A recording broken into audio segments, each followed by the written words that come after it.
মানুষের জীবনে অনেক বড় ভুল কোনো পরিকল্পনা করে হয় না, হয় হঠাৎ আবেগে।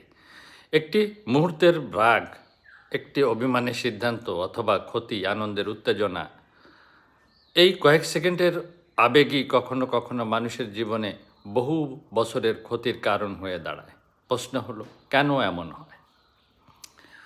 কারণ আবেগ যখন তীব্র হয় ওঠে, তখন যুক্তি নীরব হয়ে যায়।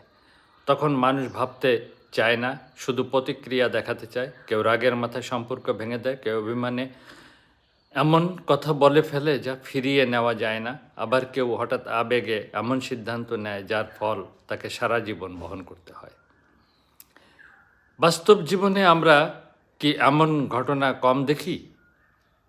একটি মুহূর্তের রাগে বন্ধুত্ব ভেঙে যায়, একটি অভিমানের কারণে পরিবারের দূরত্ব তৈরি হয়েছে, একটি আবেগী সিদ্ধান্তের কারণে মানুষের কর্মজীবন নষ্ট হয়েছে।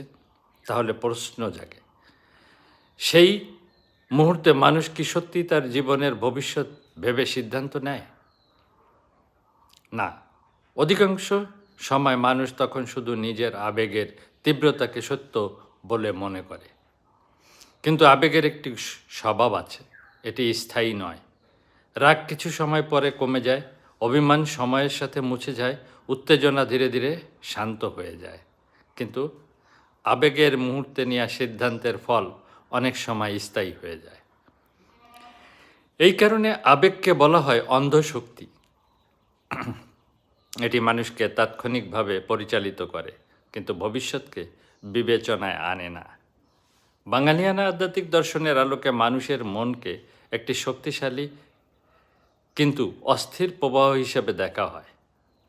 যদি মানুষ সেই প্রবাহকে নিয়ন্ত্রণ করতে না শেখে, তাহলে আবেগ তাকে এমন পথে নিয়ে যেতে পারে যেখানে পরে অনুশোচনা ছাড়া আর কিছুই থাকে না। তাই প্রশ্নটি আমাদের সবার জন্য, আমরা কি সিদ্ধান্ত নিচ্ছি যুক্তি দিয়ে নাকি ক্ষণিকের আবেগ দিয়ে? আমরা কি ভবিষ্যৎ ভেবে কথা বলছি নাকি মুহূর্তের রাগকে সত্য মনে করছি? জীবনের বড় সিদ্ধান্তগুলো কখনোই উত্তেজনার মুহূর্তে নেওয়া উচিত নয়, কারণ শান্ত মন যেখানে সমাধান খুঁজে পায়, আবেগী মন সেখানে সংঘর্ষ সৃষ্টি করে।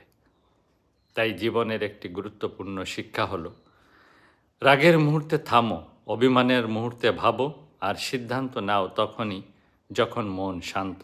কারণ আবেগের অন্ধ সিদ্ধান্ত অনেক সময় এমন ভুল তৈরি করে যা পরে সারা জীবন ঠিক করার চেষ্টা করেও